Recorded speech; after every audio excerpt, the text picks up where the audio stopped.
जय हिंद दोस्तों। तो कैसन बा हालचाल? ठीक बा। तो आज जैसा कि देख रहे हैं आप, सवाल जो मैं लेके आया हूँ, कल मैं आपको गति का समीकरण बताया था और एक एक करके गति के जो 3 समीकरण हैं उस पे मैं सवाल बनवाऊंगा और बहुत ज़्यादा सवाल बनवाऊंगा। तो ऐसा है कि पहला समीकरण जो गति का था अपना v equal to U plus A T, तो उस पे हमने सवाल लिया है और एक एक करके गति के तीनों समीकरण पे सवाल लेंगे।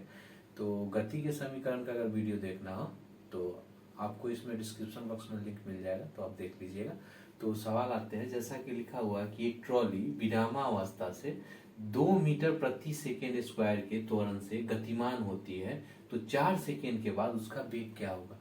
यानी कोई ट्रॉली है, ट्रॉली बोले तो बैग खींचने वाला, तो वो जो है 2 मीटर प्रति सेकेंड स्क्वायर के त्वरण से गतिमान है, यानी 2 मीटर प्रति सेकेंड स्क्वायर के त्वरण से चल रही है। ठीक है, तो 4 सेकेंड के बाद उसका वेग क्या होगा, यानी वेग भी क्या होगा।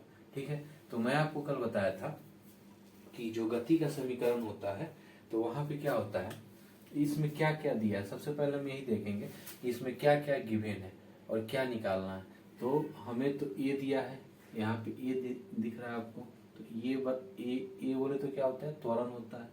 तो ये क्या हो गया, 2 मीटर प्रति सेकेंड स्क्वायर। ठीक है, टी दिया हुआ है, टी कितना है, 4 सेकेंड।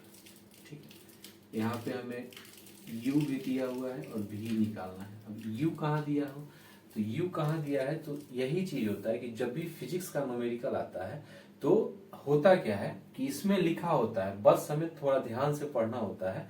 और तीसरा चीज पूछ लेता है, क्या रहा है कि एक ट्रॉली विरामावस्था से, जब भी कोई चीज विरामावस्था से चले, जब भी कोई चीज विरामावस्था से चले तो क्या होता है, उसका जो मान होता है वो शून्य होता है। यानी विरामावस्था से यानी शून्य से ही तो शुरू होगा, है कि नहीं।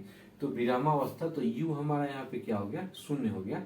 तो यहाँ पे हमें v निकालना है। कल मैं आपको फॉर्मूला बताया था, गति का पहला समीकरण का फॉर्मूला होता है, क्या होता है, v इक्वल टू, जो आपका फॉर्मूला होता है क्या होता है, v equal to U plus A T. यहाँ पे होता है v equal to U plus A T. यहाँ पे v तो हमें निकालना है, u का मान शून्य है तो शून्य रख देंगे, a का मान कितना है, a का मान 2 है और t का मान कितना है, 4 है, तो गुने में 4। तो यहाँ से v कितना हो गया, यहाँ से v हो गया 4 दूनी के 8, 0 0 प्लस 8, यानी v बराबर हो गया 8 मीटर प्रति सेकेंड। ये क्या हो गया आपका आंसर। तो जो कह रहा है कि एक ट्रॉली विरामावस्था से 2 मीटर प्रति सेकेंड स्क्वायर के त्वरण से चल रही है, तो 4 सेकेंड के बाद उसका वेग क्या होगा। तो 4 सेकेंड के बाद वेग क्या हो जाएगा, 8 मीटर प्रति सेकेंड। ठीक है, फॉर्मूला क्या कौन सा लगा है, यहाँ पे v क्या है, v जो है आपका, इधर मैं लिख देता हूँ, a क्या है, ये है आपका त्वरण, t क्या है, t है समय, u क्या है, u है आपका प्रारंभिक वेग और v क्या है, v है अंतिम वेग। ठीक, तो ये मैंने कल के वीडियो में बता रखा है। तो उम्मीद है कि आपको समझ में आया होगा। ठीक है, जय हिंद।